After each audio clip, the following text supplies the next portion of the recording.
ప్రభు అయిన యేసుక్రీస్తు వారి నామంలో మీ అందరూ కూడా హృదయపూర్వక వందనాలు తెలియజేస్తున్నాను. ఈ ఆదివారం పునరుద్ధాన దినాన్ని ఇలా కలుసుకోవడానికి దేవుడు చూపిన మహాకృపను బట్టి దేవుడికి వందనాలు, కృతజ్ఞతలు తెలియజేస్తున్నాను. ప్రియులారా, అందరూ బాగున్నారా? మీరందరూ బాగున్నారని, బాగోవాలని దేవుడు మిమ్మల్ని సకలమైన కృపలతో కాచి కాపాడి ముందుకు నడిపించాలని మీ కొరకు మేము ప్రార్థించున్నాం. హల్లెలూయా, ప్రైజ్ లార్డ్. దేవునికి స్తోత్రం. ఇంకా ఆలస్యం చేయకుండా దేవుని వాక్యంలోనికి వెళ్ళిపోదాం, ప్రార్థన చేసుకుందాం. మహాపరిశుద్ధుడైన తండ్రి, మహోన్నతుల మహోపకారి, నీకు వందనాలు, స్తోత్రములు తెలియజేస్తున్నాను నాయన. తండ్రి, ఈ ఆదివారం నీ యొక్క ముఖ కాంతిని మా మీద ప్రకాశింపచేయండి నాయన తండ్రి. నీవు మాతో మాట్లాడమని ప్రార్థన చేస్తున్నాను నాయన తండ్రి. మాతో మా అందరితో నీవు మాట్లాడి మమ్మల్ని తృప్తిపరచండి నాయన. మమ్మల్ని తృప్తిపరచగలిగిన దేవుడు నీవే నాయన తండ్రి.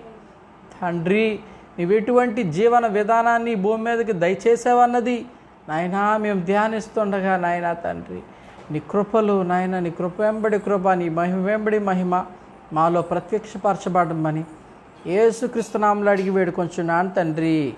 Amen, amen, amen. Thank you Jesus. Hallelujah, praise Lord. దేవునికి స్తోత్రం. ప్రియులారా, అందరూ బాగున్నారు కదా?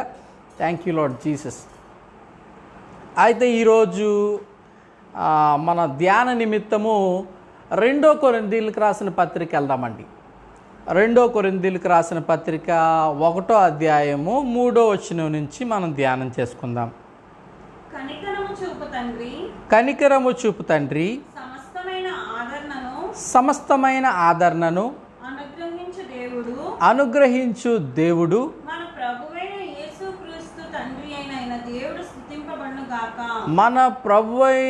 యేసుక్రీస్తు తండ్రియునైన దేవుడు స్తుతింపబడునుగాక.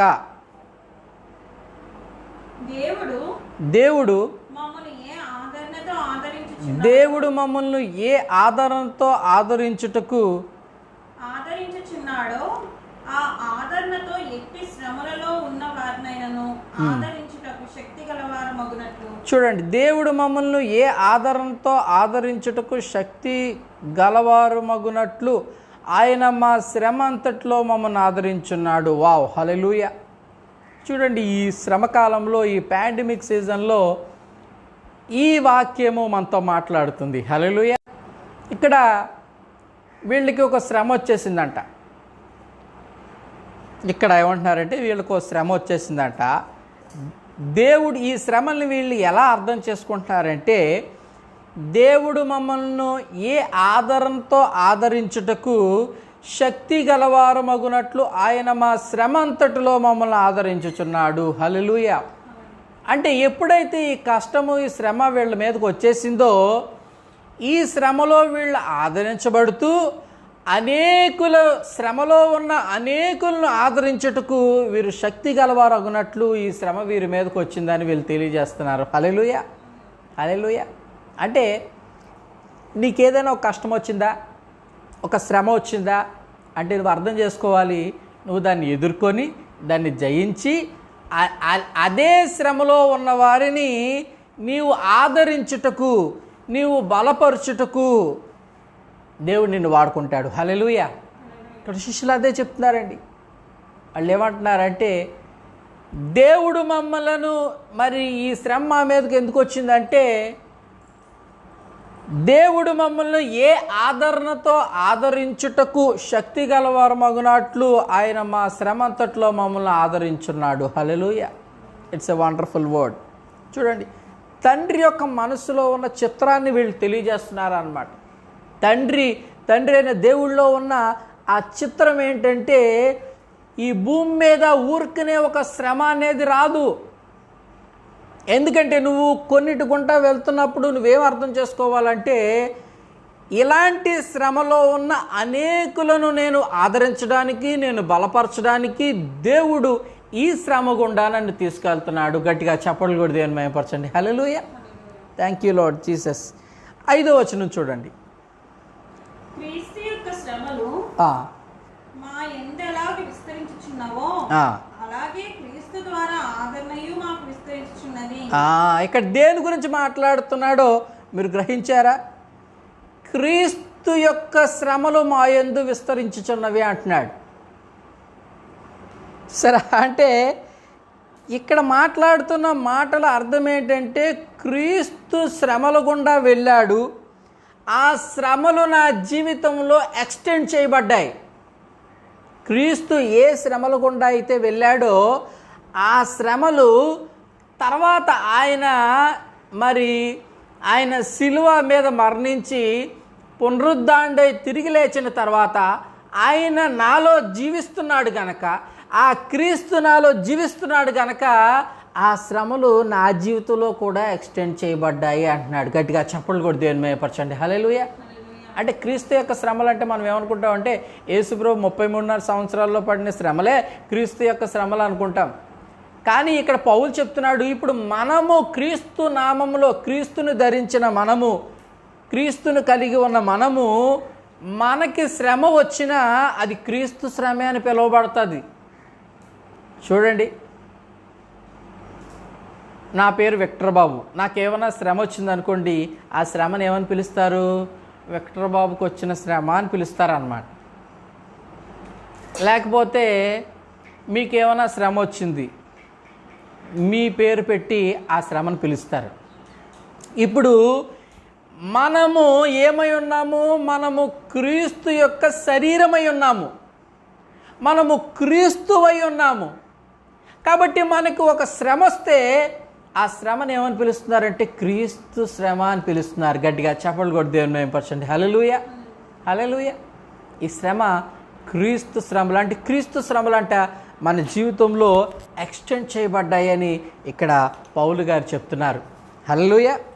చూడండి, మరి కొన్ని డిఫికల్ట్ సిచ్యువేషన్ కూడా వెళ్తున్నప్పుడు మనం కూడా ఇలా చెప్పగలగాలి. అంటే మనకి మొదటి జ్ఞానం ఉండాలి. మనం ఏమై ఉన్నాము, ఎందుకు ఈ శ్రమలు వస్తున్నాయి, ఈ శ్రమలను మనం ఎలా ఎదిరిస్తాము, ఈ శ్రమల్ని మనం ఎదిరించిన తర్వాత, మనం జయించిన తర్వాత మనం ఏమవుతాము అనే జ్ఞానం మనకు ఉండాలి. హల్లెలూయా. చూడండి, మళ్ళీ చదవండి, 5వ వచనం చదవండి అమ్మా. క్రీస్తు యొక్క శ్రమలు మా యందు ఎలాగ విస్తరించుచున్నావో అలాగే క్రీస్తు ద్వారా ఆదరణయు మాకు విస్తరించుచున్నది. ఆమేన్. చూసారా, శ్రమలు విస్తరించడమే కాదు, చాలామంది ఏం మాట్లాడతారంటే శ్రమ వస్తుంది, మీకు శ్రమ వస్తుంది, శ్రమ వస్తుంది. శ్రమ వస్తుందని నువ్వు చెప్పేది ఏంటి? అందరికీ తెలుసు శ్రమ వస్తుందని. హల్లెలూయా. శ్రమ వస్తుందని అందరికీ తెలుసు. కానీ ఇక్కడ ఇంకో మాట చెప్తున్నాడు, క్రీస్తు ద్వారా శ్రమ వస్తుంది, క్రీస్తు ద్వారా ఆదరణ కూడా వస్తుంది. గట్టిగా చప్పట్లు కొట్టి దేవుని మహిమపరచండి. హల్లెలూయా. ఆదరణ అంటే ఏంటండి? కంఫర్ట్ అంటారు అనమాట.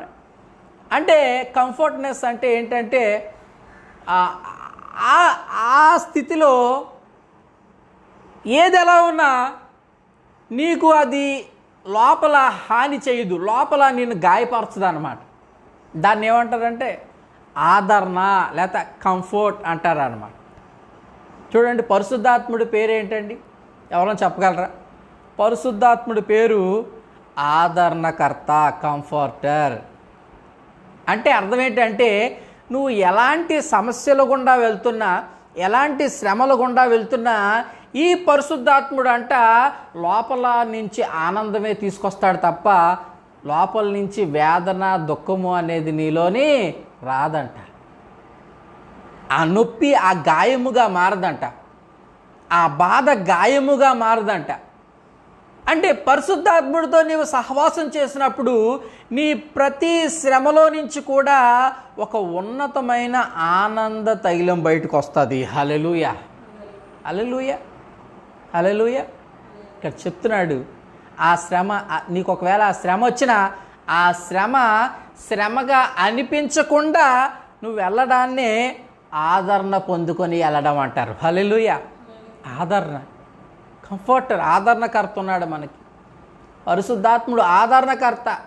ఈ ఆదరణకర్త ఆ శ్రమల్లో, ఆ శ్రమ నీకు బాధ, వేదన్ని, గాయాన్ని చేయకుండా, ఆ శ్రమ కేవలము నీవు జయించడానికి మాత్రమే వచ్చింది అని తెలుసుకొని ముందుకెళ్ళిపోయేటట్లు చేయడాన్నే మరి దేవుడు ఆదరణతో నింపడం అంటారు. హల్లెలూయా, హల్లెలూయా.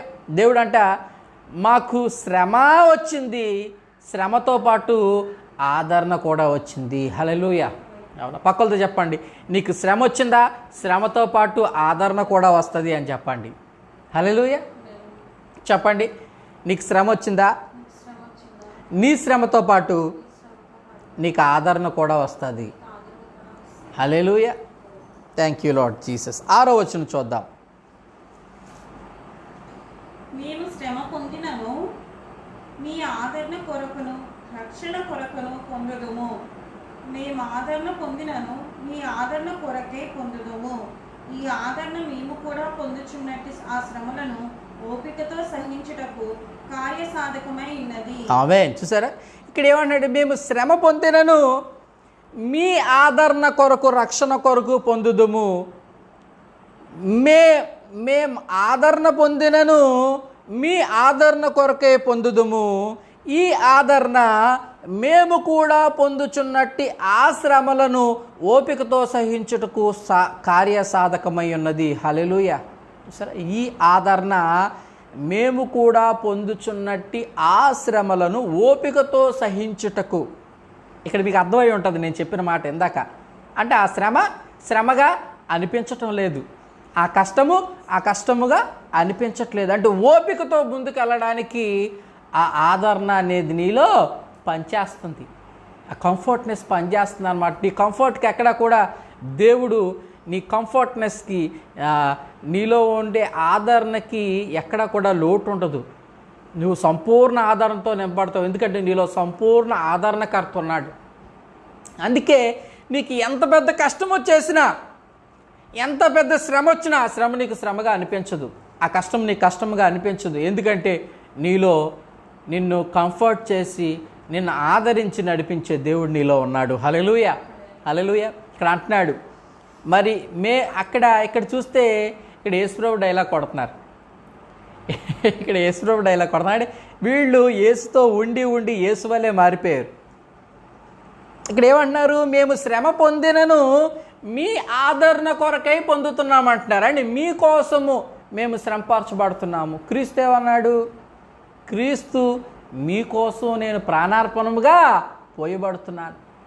అంటే క్రీస్తు మైండ్ సెట్ వస్తుంది, క్రీస్తు మనసు వచ్చేసింది వీళ్ళకి.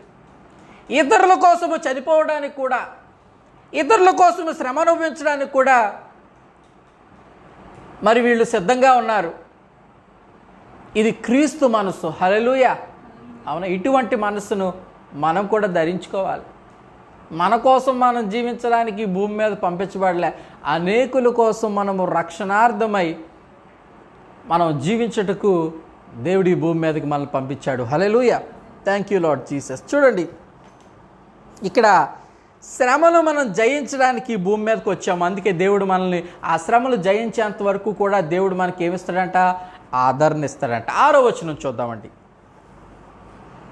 మేము శ్రమ పొందినను మీ ఆదరణ కొరకును రక్షణ కొరకును పొందుదుము. మేము ఆదరణ పొందినను మీ ఆదరణ కొరకే పొందుదుము.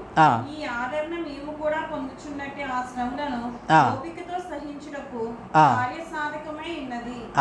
చూడండి, ఇక్కడ అంటున్నారు మీ రక్షణ కొరకు మేము ప్రాణార్పముగా పోయబడుతున్నాం. హల్లెలూయా. హల్లెలూయా. చూడండి, క్రీస్తు మనసు వచ్చేసింది వీళ్ళకి, క్రీస్తు మనసు. మళ్ళీ 4వ వచనానికి ఒకసారి వెళ్దాం. 4వ వచనం చదవండి. దేవుడు మనల్ని ఏ ఆదరణతో ఆదరించున్నాడో ఆ ఆదరణతో ఆదరించుటకు మరి మాకు కూడా ఆ శ్రమ వస్తుంది. శ్రమ వచ్చిందంట, శ్రమలో వీళ్ళని ఆదరించాడంట. ఎందుకు శ్రమ రావాలి, ఎందుకు ఆదరించబడాలంటే అనేకులకు శ్రమపరచబడుతున్నారంట. వాళ్ళ శ్రమలో ఎలాగున్నారో వీళ్ళకి తెలియాలి, ఏ బాధ అనుభవిస్తున్నారో వీళ్ళకి తెలియాలి. లేకపోతే వీళ్ళు వాళ్ళని ఆదరించలేరు. హల్లెలూయా. అవునా? వీళ్ళు ఆదరించలేరు.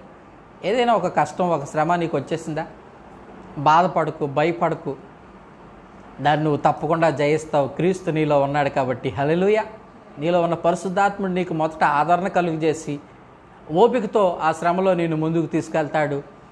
మరి దాన్ని జయించే ఆ సమయం వచ్చినప్పుడు దాన్ని జయించేటట్లుగా దేవుడు నీ ద్వారా ఆ సామర్థ్యాన్ని బయటికి తీసుకొస్తాడు. హల్లెలూయా. Thank you Lord Jesus. చదవండి 4వ వచనం. చూడండి, దేవుడు మమ్మల్ని ఏ ఆదరణతో ఆదరించున్నాడో ఆదరణ ఎట్టి శ్రమల్లో ఉన్నవారినైనా ఆదరించుటకు శక్తి గలవారు మగునట్లు ఆయన మా శ్రమ అంతట్లో మమ్మల్ని ఆదరించుచున్నాడు. హల్లెలూయా. అవును, మా శ్రమ అంతట్లో కూడా ఆయన మమ్మల్ని ఆదరిస్తున్నాడు. 7వ వచనం చూద్దాం. మీరు శ్రమలో ఎలాగూ పాలువారై ఉన్నారో అలాగే ఆదరణలోనూ పాలువారై ఉన్నారని ఎరుగుదుము. ఆమేన్, ఆమేన్, ఆమేన్, ఆమేన్. చూడండి, శ్రమలో ఎలాగ మీరు పాలువారై ఉన్నారంటే మాకు వచ్చిన శ్రమే మీకు కూడా వస్తుంది, మీకు వచ్చిన శ్రమే మాకు కూడా వస్తుంది. అంత మాత్రమే కాదు, శ్రమ వచ్చిన తర్వాత దేవుడు మనల్ని ఆదరిస్తాడు, ఆదరణ కూడా వస్తుంది, కంఫర్ట్ చేస్తాడు. ఆ శ్రమ మనల్ని శ్రమగా అనిపించకుండా, ఆ నొప్పి ఆ గాయానికి గురి కాకుండా, ఆ హృదయంలో ఆ గాయానికి గురి కాకుండా, ఆ వేదనకి గురి కాకుండా దేవుడు మనల్ని ఆదరిస్తాడంట. ఆ శ్రమ ఎలాగైతే వచ్చిందో ఆదరణ కూడా వస్తుంది మనందరికీ కూడా. ఇక్కడ అదే చెప్తున్నాడు, మీరు శ్రమల్లో ఎలాగూ పాలువారై ఉన్నారో అలాగే ఆదరణలోనూ కూడా పాలువారై ఉన్నట్టు మేము ఎరుగుదుము. హల్లెలూయా. అవునా? చూడండి, గనుక మిమ్మును గూర్చి మా నిరీక్షణ స్థిరమై ఉన్నది. ఎందును గూర్చి శ్రమ ఎలాగొస్తుందో ఆ శ్రమలో నీవు చెదిరిపోకుండా, భయపడకుండా, నీవు పారిపోకుండా దేవుని యొద్ద నుంచి నిన్ను ఆదరించి కాపాడే ఆదరణ కూడా వస్తుంది. అందువలన మా నిరీక్షణ స్థిరమై ఉన్నదంట. హల్లెలూయా. అవును, అంటే పౌలు గారి యొక్క నిరీక్షణ ఏంటి? దేవుడు ఈ శ్రమ వచ్చింది కరెక్టే, ఈ శ్రమలో ఈ శ్రమ అనిపించుకోకుండా, ఆ గాయానికి గురి కాకుండా, ఆ వేదనకి గురి కాకుండా వీరికి ఆదరణ కూడా ఇవ్వబడింది. కాబట్టి మాకు సమస్యే కాదు. హల్లెలూయా. అవునా, ఆ సమస్యే కాదు. ఇక్కడ అదే చెప్తున్నారు, మా నిరీక్షణ దేవునికి మహిమ కలుగునుగాక. హల్లెలూయా. 8వ వచనానికి వెళ్దామండి. సహోదరులారా, ఆసియాలో మాకు తటస్థించిన శ్రమను గురించి మీకు తెలియకుండా మాకు ఇష్టం లేదు. అదేదనగా, అంటే ఇప్పుడు దాకా వీళ్ళకి చాలా సమస్యలు వచ్చాయి, కానీ ఏ సమస్య గురించి చెప్పలే. కానీ ఈ సమస్య గురించి చెప్పాలి, ఎందుకంటే ఈ సమస్యలో దేవుడు గొప్పగా వీళ్ళని జయించేటట్లు చేశాడంట. వీళ్ళు ఆసియా గుండా వెళ్తున్నప్పుడు వీళ్ళకు ఒక సమస్య వచ్చింది, ఒక శ్రమ వచ్చింది. ఆ శ్రమ ఎలాంటిదంటే వీళ్ళని చంపేస్తుందేమో, వీళ్ళు చచ్చిపోతారేమో అని భయం వేసిందంట వీళ్ళకి. హల్లెలూయా. చదవండి ఆ వాక్యం. హల్లెలూయా, హల్లెలూయా. 8వ వచనం చూద్దామండి అందరం. శ్రమను గురించి మీకు తెలియకుండా మాకు ఇష్టం లేదు. ఆసియాలో మాకు వచ్చిన శ్రమ గురించి మీకు తెలియకుండా నాకు ఇష్టం లేదు. అదేమనగా,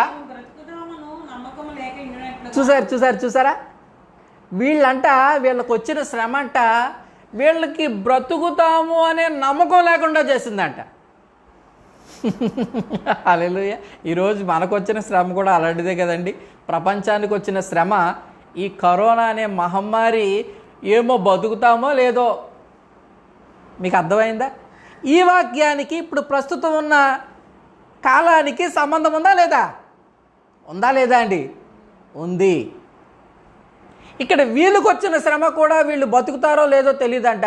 ఇక్కడ మనకు వచ్చిన శ్రమ కూడా మనం బతుకుతామో లేదో అన్నట్టుగా ఉంది. హల్లెలూయా, హల్లెలూయా. చూద్దామా? చూడండి. మా శక్తికి మించిన అత్యధిక భారము వల్ల కృంగిపోతుంది. చూడండి, ఇక్కడ ఒక మాట అంటున్నాడు, మా శక్తికి మించిన అధిక భారం అంట. కానీ వాక్యంలో చెప్పబడింది శక్తికి మించిన శ్రమని దేవుడు ఇవ్వడంట. అంటే వీళ్ళకి అలా అనిపిస్తుంది, కానీ నిజానికి వారి శక్తికి మించిన శ్రమని దేవుడు వాళ్ళకి అనుగ్రహించడు. ఎంతమందికి అర్థమైంది? హల్లెలూయా. శక్తికి మించిన దేవుడు ఇవ్వడండి. నీవు మోయలేని భారాన్ని దేవుడు నీ మీద పెట్టడు. ఇక్కడ అంటున్నాడు వీళ్ళకి, అంటే ఆ శ్రమ ఎంత వీళ్ళని అది వీరిని బాధ పెట్టిందంటే వీళ్ళు అనుకుంటున్నారంట నా శక్తికి మించింది నా మీదకి వచ్చేసింది అని వీళ్ళు అనుకుంటున్నారు. నిజానికి అది శక్తికి మించింది కాదు. ఎందుకంటే వాక్యంలో చెప్పబడింది, దేవుడు ఎవరికి కూడా శక్తికి మించిన శ్రమని ఇవ్వడు. వాళ్ళు ఎంతవరకు అయితే భరించగలరో దేవుడు అంతే శ్రమనిస్తాడంట. హల్లెలూయా, హల్లెలూయా. చదవండి. మా శక్తికి మించిన అత్యధిక భారము వల్ల కృంగిపోతుంది మరియు మృతులను లేపు దేవుని. అబ్బబ్బబ్బా, చూసారు, ఇది వండర్ఫుల్ మాట, అండర్లైన్ చేసుకోండి. మరియు మృతులను లేపిన దేవుని యందే గాని మా యందు మాకు నమ్మిక లేదు. చూడండి, మరియు చదవండి, ఆ మాట చదవండి. మరియు మృతులను లేపు దేవుని యందే గాని మా యందే మేము నమ్మిక ఉంచుకుంటున్నట్లు మరణమగుదమను నిశ్చయము మా మట్టుకు మాకు కలిగి ఉంది. చూసారా, మరియు మృతులను లేపు దేవుని యందే గాని మా యందు మేము నమ్మిక ఉంచుకుంటున్నట్లు మరణమగుదమని నిశ్చయముగా మా మట్టుకు మాకు కలిగి ఉండెను. హల్లెలూయా. వావ్, ఒకటే ఒక దాని మీద నమ్మకం ఉంచారంటే వీళ్ళ మీద నమ్మకం ఉంచితే వీళ్ళు చచ్చిపోతారని వీళ్ళకి తెలుసు. మేము చేసిన భక్తి, మేము చేసిన మరి ధర్మములు, వాటి మీద వీళ్ళు నమ్మకం ఉంచలే. వీళ్ళు ఇప్పుడు ఈ సమయంలో ఈ మృత్యువుని జయించాలంటే, ఈ మరణకరమైన పరిస్థితిని జయించాలంటే మరి మృతులను లేపు దేవుని యందే విశ్వాసం ఉంచారంట. గట్టిగా చప్పట్లు కూడా దేవుని మహిమపరచండి. హల్లెలూయా. చూసారా, ఈ కాలములో, ఈ పరిస్థితుల్లో, ఈ గడ్డు కాలములో, మరి ఈ కరోనా టైంలో నీవు కూడా ఎలాంటి విశ్వాసాన్ని కలిగి ఉండాలి? నీ యందు నీకు విశ్వాసం ఉంచుకోకు. నేను వ్యాక్సిన్ వేయించుకున్నాను కదా, లేకపోతే నేను అవి వేయించుకోవడం మంచిదే, వ్యాక్సిన్ వేయించుకో, అవునా, ట్యాబ్లెట్లు వాడు, డాక్టర్ సలహా తీసుకో, ఇవన్నీ మంచివే, కానీ వీటి యందు నీ విశ్వాసం ఉంచొద్దు. మృతులను లేపు దేవుని యందే మా విశ్వాసము ఉంచి ఉన్నాము, మా నమ్మిక ఉంచి ఉన్నాము. ఇక్కడ చెప్తున్నాడు, మా మట్టుకు మా మీద మాకు నమ్మకం లేదు, మా మీద మేము నమ్మకం ఉంచితే మేము చచ్చిపోదుమేమో, కానీ మృతులను లేపు దేవుని యందే మేము నమ్మిక ఉంచి ఉన్నాము. గట్టిగా చప్పట్లు కూడా దేవుని మేము పరచండి. హల్లెలూయా. చూసారా, మృతులను లేపు దేవుని యందే. 19వ శతాబ్దంలో రష్యాలో బ్రదర్ యాండ్రూస్ అనే ఒక ఆయన సీక్రెట్గా బైబిల్ సరఫరా చేసేవాడు. ఆయన అది అప్పుడు రష్యా కమ్యూనిస్టు దేశం అన్నమాట. ఆ దేశంలో సీక్రెట్గా బైబిల్ని మరి సరఫరా చేస్తున్నప్పుడు ఆ దేశంలో ఒక రూల్ పాస్ చేశారు. ఆ గవర్నమెంట్ ఏం పాస్ చేస్తుందంటే, ఎవరైనా ఈ కమ్యూనిస్టు దేశంలో వేరొక విశ్వాసాన్ని, వేరొక దేవుణ్ణి నమ్మిన, ప్రకటించిన వాళ్ళకి మరణశిక్ష విధించాలి. వారికి మరణశిక్ష అంటే వాళ్ళ తల నరికి చంపేయాలి వాళ్ళకి మరణశిక్ష. అప్పుడు రష్యాలో అంత కఠినమైన రూల్ వాళ్ళు పెట్టారు. అలాంటి సమయంలో బ్రదర్ యాండ్రూస్ అనే ఒక సహోదరుడు సీక్రెట్గా బైబిల్ పంచేవాడంట. అలాగా 5 సంవత్సరాలు, 6 సంవత్సరాలు, 7 సంవత్సరాలు చేశాడు. చివరికి ఒకరోజు ఆ సైనికులకి తెలిసిపోయింది, ఆ రాజ్యంలో ఉన్న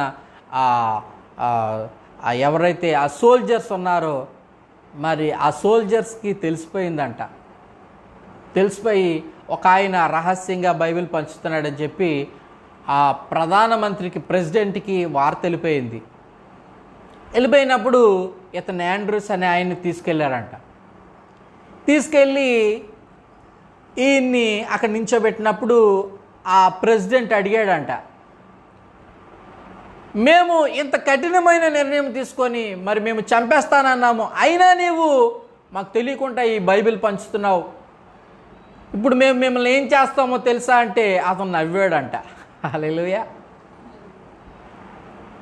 బ్రదర్ ఆండ్రూస్ అనే ఆయన ప్రెసిడెంట్ అడిగిన మాటకి నవ్వాడంట, చిరునవ్వుతో చిన్న స్మైల్ ఇచ్చి, నువ్వు ఆల్రెడీ చచ్చిపోయినవాడిని నువ్వు చంపలేవు అన్నాడంట. ఏమన్నాడండి?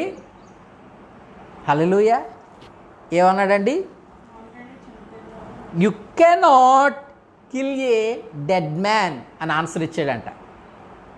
అంటే దాని అర్థం ఏంటంటే ఆల్రెడీ నువ్వు చనిపోయినోని నువ్వు చంపలేవు అంటే. ఈయన అర్థం ఏంటంటే ఈ బయటికి కనబడుతున్న శరీరము ఇది చనిపోయింది, ఇప్పుడు యేసుక్రీస్తు నాకు అనుగ్రహించిన ఆత్మ ద్వారా నేను జీవిస్తున్నాను. కాబట్టి ఆల్రెడీ ఈ చనిపోయినటువంటి దేహాన్ని, ఈ చనిపోయినటువంటి ఫ్లెష్ని నువ్వు మళ్ళీ ఏం చంపుతావు? ఆల్రెడీ ఇది ఎప్పుడో చనిపోయింది, ఇప్పుడు నాలో జీవిస్తున్నవాడు క్రీస్తే జీవిస్తున్నాడు. గట్టిగా చప్పలు కూడా దేవుని మహిమపరచండి. హల్లెలూయా. అలా అన్నప్పుడు మరి ఆ ప్రెసిడెంట్కి అది అర్థం కాల. వెంటనే అన్నాడంట, ఈయన పీక నరికి చంపేయండి, ఇతడు నాకు వ్యతిరేకంగా చెప్తున్నాడు అనే ఆ రాజుగారు, ఆ ప్రెసిడెంట్ చెప్పినప్పుడు మరి ఆ ఆండ్రూస్ అనే ఆయన్ని తీసుకెళ్ళి ఆ పీక నరికేశారు. నరికినప్పుడు అక్కడ జరిగిన అద్భుతం ఏంటంటే, ఆ 19వ శతాబ్దంలో అక్కడ జరిగిన అద్భుతం ఏంటంటే, ఆ పీక నరికిన వెంటనే ఆ తలెళ్ళి మళ్ళీ ఆయన శరీరానికి అంటుకుందంట. గట్టిగా చప్పట్లు కూడా దేవుని మహిమపరచండి. హల్లెలూయా, హల్లెలూయా, హల్లెలూయా. మీకు అర్థమైందండి? అంటే ఈ వ్యక్తి యొక్క విశ్వాసం ఏంటంటే, నా శరీరంలో నేను ఎప్పుడో యేసుక్రీస్తు సిలువ వేయబడినాను, కానీ నా ఆత్మ జీవిస్తుంది కాబట్టి ఈ ఉచితంగా నాకు ఇవ్వబడినటువంటి ఈ శరీరాన్ని, మరి దేవుని కృప ద్వారా నాకు ఇవ్వబడినటువంటి శరీరాన్ని ఎవరు ఏం చేయలేరు. ఎందుకంటే ఈ భూమి మీద దేవుడు నన్ను ఎప్పుడైతే నా పని అయిపోయింది, నేను జయించి ఉన్నాను ప్రభా, అన్నింటినీ జయించాను ప్రభా, నేను ఈ భూమి మీద పాపాన్ని జయించాను ప్రభా, అపరిశుద్ధతను జయించాను, అవినీతిని జయించాను ప్రభా, దరిద్రాన్ని జయించాను, సమస్తమైన శత్రువుల్ని జయించాను, ఈ భూమి మీద నా పని అయిపోయింది అన్నంత వరకు నన్ను ఎవరు కూడా ఈ భూమి మీద నుంచి తీసుకెళ్ళలేరు అనే విశ్వాసము ఈ వ్యక్తిలో కనపడింది. హల్లెలూయా, హల్లెలూయా. అక్కడ జరిగిన అద్భుతం ఏంటంటే, ఆ ప్రెసిడెంటు మరి ఆ తల నరకమన్నప్పుడు, ఆండ్రూస్ బ్రదర్ తలకు నరికినప్పుడు వెంటనే ఆ తల వెళ్ళి మళ్ళీ ఆ మొండానికి అతుక్కొని ఆయన జీవించడం మొదలుపెట్టాడంటే. గట్టిగా చప్పట్లు కూడా దేవుని మహిమపరచండి. హల్లెలూయా, హల్లెలూయా. చూసారు ఎంత గొప్ప అద్భుతం చేసే దేవుడు. ఆ తర్వాత రష్యా అంతా కూడా యేసుక్రీస్తుని అంగీకరించి విశ్వసించింది. గట్టిగా చప్పట్లు కూడా దేవుని మహిమపరచండి. హల్లెలూయా. సరే, ఒక్క సహోదరుడి యొక్క, ఒక భక్తుడి యొక్క, ఒక విశ్వాసి యొక్క విశ్వాసము ఒక దేశాన్ని రక్షించింది. హల్లెలూయా. ఒక దేశాన్ని రక్షించింది. ఇక్కడ శిష్యులు కూడా అదే విశ్వాసంతో మాట్లాడుతున్నారు. అపోస్తులైన పౌలు, అపోస్తులందరూ కూడా అదే విశ్వాసంతో మాట్లాడుతున్నారు. మృతులను లేపు దేవుడి యందే కానీ మా యందు మాకు నమ్మిక లేదు, ఆయన యందే విశ్వాసం ఉంచున్నాం. గట్టిగా చప్పలు కూడా దేవుని మహిమపరచండి. హల్లెలూయా, హల్లెలూయా. చూడండి, మృతులను లేపు దేవుడి యందే కానీ మా యందు మాకు నమ్మకము లేకపోయాను. హల్లెలూయా. మనం కూడా ఇప్పుడు చెప్పాల్సింది ఏంటంటే, ప్రభా నీ యందే నా విశ్వాసం ప్రభా, మృతులను లేపు దేవుడు నీ యందే విశ్వాసం. అంటే ఈ శిష్యుల యొక్క విశ్వాసం ఏంటి? ఒకవేళ ఈ శ్రమ మమ్మల్ని చంపేసినా మా పరుగు ఈ భూమి మీద అవ్వలేదు కాబట్టి దేవుడు మళ్ళీ మమ్మల్ని ఈ భూమి మీద బతికిస్తాడు. హల్లెలూయా. మన గమ్యాన్ని, మన విజయవంతమైన మన గమ్యాన్ని మనం చేరకుండా కరోనా ఆపలేదు, మరణం ఆపలేదు, ఏ శత్రువు కూడా నిన్ను ఆపలేడు. గట్టిగా చప్పట్లు కూడా దేవుని మహిమపరచండి. హల్లెలూయా, హల్లెలూయా. చూడండి, కొన్నిసార్లు చాలామంది చాలా విషయాల్లో ఫీల్ అవుతూ ఉంటారు. మరి ఈ ఛాలెంజెస్ వచ్చినప్పుడు, ఈ కష్టాలు వచ్చినప్పుడు చాలా ఫీల్ అవుతూ ఉంటారు. కానీ ఎందుకు ఈ ఛాలెంజెస్ వస్తాయంటే నీ విశ్వాసానికి పరీక్ష. హల్లెలూయా, నీ విశ్వాసానికి పరీక్ష. చూడండి, మరి ఈ ఛాలెంజెస్లో దేవుడు మనకు తోడున్నాడా? చెప్పండి, దేవుడు మనకు తోడున్నాడా? ఎప్పటి వరకు ఉంటాడు ఆయన? నిరంతరం అంటే ఒక రోజా, 2 రోజులా, 3 రోజులా? చూడండి, మత్తయి సువార్త 28వ అధ్యాయం 20వ వచనం. మత్తయి సువార్త 28వ అధ్యాయం 20వ వచనం. నేను మీకు ఏ ఏ సంగతులు ఆజ్ఞాపించుదునో వాటినన్నిటినీ గైకొనవలెనని వారికి బోధించుడి.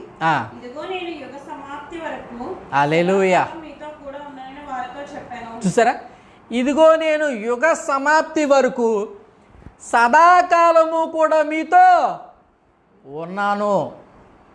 ఆమేన్, ఉన్నాను. చూసారా, చూడండి, ఎలాంటి శ్రమ నీ ముందు ఉన్నా నువ్వు ఒకటే జ్ఞాపకం చేసుకోవాలి, దేవుడు నీతో పాటు ఉన్నాడు.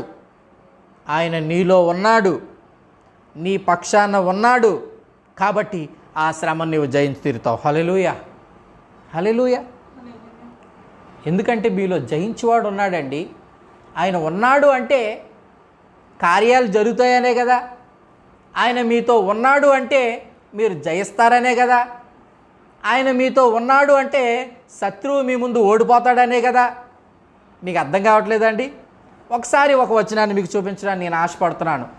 మొదటి యోహాను పత్రిక 4వ అధ్యాయము 4వ వచనం. మొదటి యోహాను పత్రిక 4వ అధ్యాయము 4వ వచనం. చిన్నపిల్లలారా, మీరు దేవుని సంబంధులు, మీరు దేవుని సంబంధులు, మీలో ఉన్నవాడు లోకంలో ఉన్నవాని కంటే గొప్పవాడు కనుక హల్లెలూయా, మీరు వారిని జయించి ఉన్నారు. ఆమేన్. ఇక్కడ జయిస్తారు అంటున్నాడా, జయించి ఉన్నారు అంటున్నాడా? జయించి ఉన్నారు.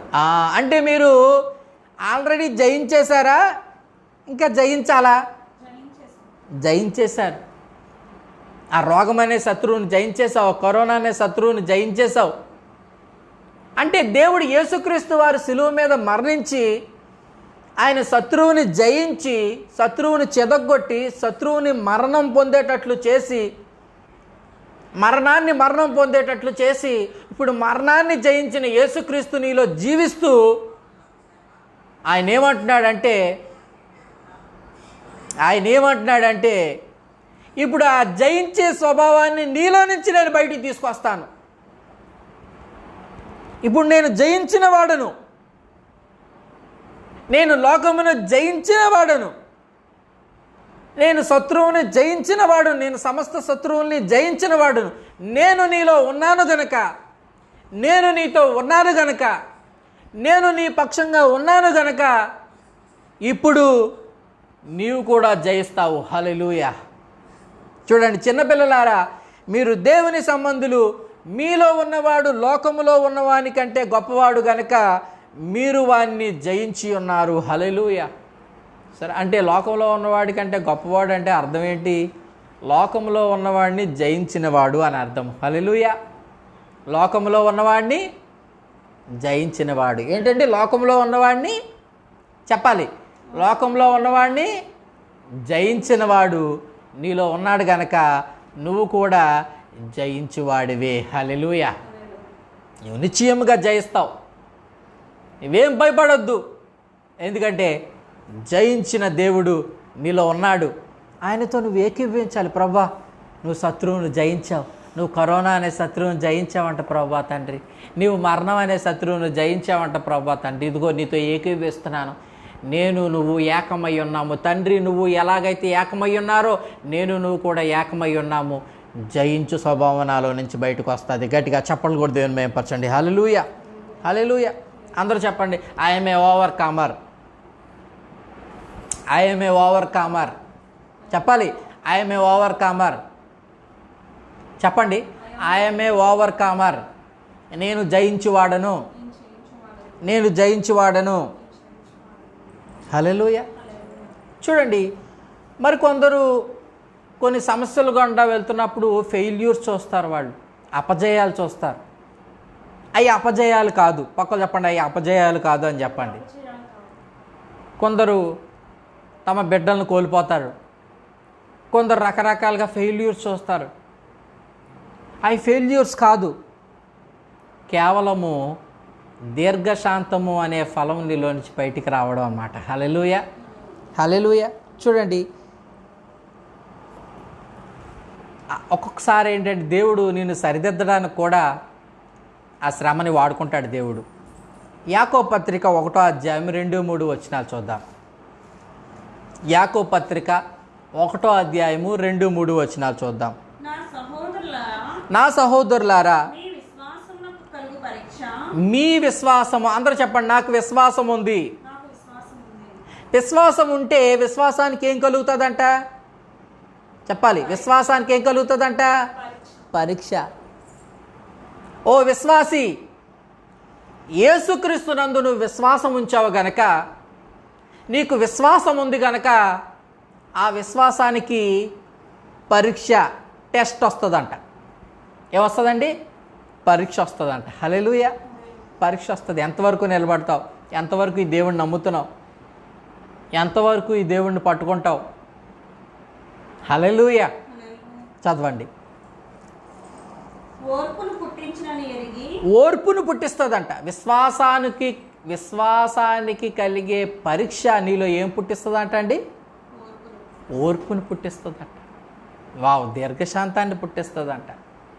కాబట్టి పుట్టినని ఎరిగి మీరు నానా విధములైన శ్రమల్లో పడినప్పుడు అది మహానందమని ఎంచుకోండి. గట్టిగా చప్పలు కూడా దేవుని మహిమపరచండి. హల్లెలూయా. ఎందుకు? నీవు దాన్ని నిశ్చయముగా జయిస్తావు. కానీ ఆ విశ్వాసానికి కలిగే ఆ పరీక్షలో ఉన్నప్పుడు అంట ఓర్పుతో ఉండాలంట. ప్రభు గ్యారంటీ దీని మీద నాకు విజయాన్ని ఇచ్చాడు, ఎందుకంటే జయించేవాడు నాలో ఉన్నాడు కనుక గ్యారంటీ నేను దీన్ని జయిస్తాను. ఆ విశ్వాసానికి కలిగే పరీక్షలో నువ్వు ఓర్పుతో నిరీక్షణతో ఉన్నప్పుడు గ్యారంటీ నువ్వు దాని జయాన్ని చూస్తావు. హల్లెలూయా. దానిపై విజయాన్ని చూస్తావు. చూడండి, కొన్నిసార్లు శోధనలు కొన్నిసార్లు విషయాలు ఎందుకు వస్తాయంటే, మరి ఈ శోధనలు, ఈ శ్రమలు అనేవి ఒక స్కూల్ లాంటివి అన్నమాట. చూడండి, ఈ స్కూల్ ఒక కాలేజ్ లాంటిది. ఆ కాలేజీలో పిహెచ్డి చేసినవాడు ఉంటాడు, ఎంటెక్ చేసినవాడు ఉంటాడు, బీటెక్ చేసినవాడు ఉంటాడు. అంటే ఏంటి? ఒక్కొక్క స్థాయి ఎదుగుతూ ఉంటారు అన్నమాట. ఈ శ్రమల్లో కూడా స్థాయిలు ఉన్నాయి. నువ్వు ఏ స్థాయి వ్యక్తివైతే, విశ్వాసంలో ఏ స్థాయి వ్యక్తివైతే నీకు అంత గొప్ప స్థాయిలో శ్రమ వస్తుంది, అంత గొప్ప స్థాయిలో ఆదరణ వస్తుంది, అంత గొప్ప స్థాయిలో విజయం కూడా వస్తుంది. హల్లెలూయా, హల్లెలూయా. కాబట్టి 5:13 చూద్దాం. యాకోబు 5:13. యాకోబు పత్రిక 5వ అధ్యాయం 13వ వచనం. చూడండి, శ్రమ వచ్చినప్పుడు ఏం చేయాలి? పక్కన అడగండి, శ్రమ వచ్చినప్పుడు ఏం చేయాలి నువ్వు అనండి. ఏం చేయాలి? ఏడవాలా? లేకపోతే పక్కలకి వెళ్ళి అమ్మో నాకు శ్రమ వచ్చేసింది అని పక్కలతో చెప్పుకోవాలా? ఇది సాధారణంగా మనుషులు చేస్తున్న విధానం. కానీ దేవుడు ఏం చెప్తున్నాడు తెలుసా? శ్రమ వచ్చినప్పుడు నువ్వు దేవుడు మాత్రమే ఉండాలి. పక్కన చెప్పండి, శ్రమ వచ్చినప్పుడు నువ్వు దేవుడు మాత్రమే ఉండాలి. నీ శ్రమ ఎవరితోటి పంచుకోకు అని చెప్పండి. ఎందుకంటే ఎవరు తీర్చలేరు అని చెప్పండి. ఆమేన్. శ్రమ వచ్చినప్పుడు ఏం చేయాలో చూద్దాం. చదవండి. యాకోబు పత్రిక 5వ అధ్యాయం 13వ వచనం. ప్రార్థన చేయవలెను. ఏమొచ్చినప్పుడు? మీలో ఎవరికైనా శ్రమ వస్తే అతడు ప్రార్థన చేయవలెను. గట్టిగా చప్పలు కూడా దేవుని మహిమపరచండి. హల్లెలూయా. మీలో ఒకవేళ మీకు శ్రమ వస్తే మీరు ఏం చేయాలంట? ప్రార్థన చేయాలి. అంతేగాని చుట్టుపక్కల వాళ్ళతో చెప్పుకోవడం కాదు, ఏడవడం కాదు, నిరాశలోకి వెళ్ళిపోవడం కాదు, నిస్పృహతో ఉండడం కాదు. ప్రార్థన చేయాలి. ఎందుకంటే ఆ శ్రమను నీవు జయించి తీరుతావు. హల్లెలూయా. ఆ శ్రమను నువ్వేం చేస్తావండి? జయించి తీరుతావు. ప్రార్థన చేయాలి. ప్రభువా, ఇదిగో ప్రపంచం ఎలా మాట్లాడుతుంది, నా చుట్టుపక్కల వాళ్ళు ఎలా మాట్లాడుతున్నారు, నువ్వేమంటున్నావు ప్రభువా? దీని మీద నాకు విజయం దయచేయి. యేసుక్రీస్తు నామములో ఈ శత్రువు బంధింపబడుగాక. ఆమేన్. కరోనా అనే శత్రువు, దరిద్రం అనే శత్రువు, ఆర్థిక సంబంధం పరిస్థితులు, గడ్డుతనం అనే శత్రువు అవి బంధింపబడును గాక. ఆమేన్. హల్లెలూయా. Thank you Lord Jesus. ఇక్కడ అంటున్నాడు శ్రమ కలిగితే ప్రార్థన చేయాలి. ఈ కష్ట పరిస్థితుల్లో చాలామంది ప్రార్థించట్లేదండి, ప్రార్థించడం లేదు, ప్రార్థనాత్మ లేదు. లోక సంబంధమైన ఆత్మ ఏలుబడి చేస్తుంది, ఆ ఎంటర్టైన్మెంట్ స్పిరిట్.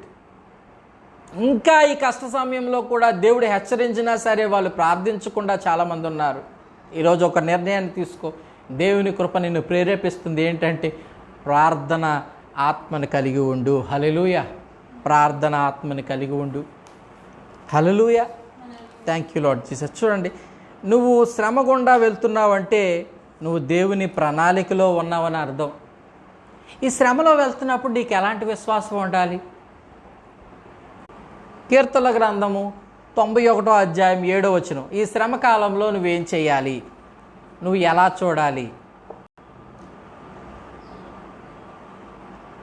నీ పక్కన 1000 మంది పడినను, నీ కుడి పక్కన 10,000 మంది కూలెనను అపాయము నీ యొద్దకు రాదు. పక్కలు చెప్పండి, అపాయము నీ యొద్దకు రాదు. పక్కలు చెప్పండి, అపాయము నీ యొద్దకు రాదు. ఆమేన్. సరే, ఇక్కడ నీ నీ నీ పక్కన 1000 మంది పడినను, నీ కుడి పక్కనను 10,000 మంది కూలెనను అపాయము నీ యొద్దకు రాదు. చాలామంది ఏమంటారు, వస్తే వస్తుందండి. నో నో నో నో, అలా అనొద్దు, అలా అనొద్దు. దేవుడి వాక్యం ఏం చెప్తే అదే పలుకు, అదే పలుకు. రాదు అంటే రాదు, అంతే. It is finished. విశ్వాసం ఒకదాని మీదే ఉంచాలి. రెండు ఆటల మీద విశ్వాసం ఉంచకూడదు. రెండు ద్విమనస్సుకులై ఉండకూడదు అంటాడు యాకోబు పత్రికలో. ద్విమనస్సుకులై ఉండకూడదు అంట. అలా ఉంటే గాలికి కొట్టబడిన వాడి వలే ఉంటావంట. ద్విమనస్సుకులై ఉండొద్దు. ఒకే దాని మీద విశ్వాసం ఉంచు. దేవుడు చెప్పిన ఒకే మాట మీద విశ్వాసం ఉంచు. అపాయం నీ యొద్దకు రాదు అంటే రాదు అంటే it is finished. There is no matter. It is finished, అంతే, అయిపోయింది. అపాయం నీ యొద్దకు రాదు, కృపాక్షేమములే నీ వెంట వచ్చును. ఆమేన్. ఆయన చెప్తున్నాడు, కృపాక్షేమములే నీ వెంట వచ్చును. పక్కలు చెప్పండి, కృపాక్షేమములే నా వెంట వచ్చును. కృపాక్షేమములే నా వెంట వచ్చును. కృపాక్షేమములే నా వెంట వచ్చును. ఆమేన్. సరే, ఇంత గొప్ప ఉన్నతమైన జీవితాన్ని దేవుడు మనకిచ్చాడు. ఈ శ్రమల కాలంలో మన యందు మన విశ్వాసం ఉంచొద్దు, కానీ మృతులను సైతం లేపే దేవుని యందే విశ్వాసం ఉంచండి. మరి మీ శ్రమ ఎందుకు వచ్చిందో ఆ శ్రమలో నీవు దిద్దబడాలి. నీవు ప్రార్థన ఉద్యోగాన్ని నీలో లేపుకోవాలి. పరిశుద్ధాత్ముడి ఇట్టి కార్యం చేసి నిన్ను నన్ను నడిపించునుగాక, కృపాక్షేమములే మన వెంట వచ్చునుగాక అని ప్రకటిస్తూ దేవుడు మిమ్మల్ని దీవించునుగాక అని ఆశీర్వదిస్తూ ఆమేన్. Praise God. ప్రార్థన చేసుకుందామండి. మహాపరిశుద్ధుడైన తండ్రి, మహోన్నతుడ, మహోపకారి, నీకు వేలాది వందనాలు స్తోత్రము తెలియజేస్తున్నాను నాయన. ఈరోజు ఒక ఉన్నతమైన జీవితం గురించి నువ్వు మాతో మాట్లాడావు. శ్రమల కాలంలో నాయన తండ్రి, ఒక క్రీస్తుని కలిగిన ఒక ఉన్నతమైన జీవితం కలిగిన వ్యక్తులు ఎలా ఉంటారు అనే విషయాన్ని నువ్వు మాతో మాట్లాడావు నాయన తండ్రి. నీకు వందనాలు స్తోత్రములు చెల్లిస్తూ యేసు నామములో అడిగి వేడుకొంచున్నాను తండ్రి. ఆమేన్. ఆమేన్. Praise God. దేవుడు మిమ్మల్ని దీవించును గాక. ఆమేన్.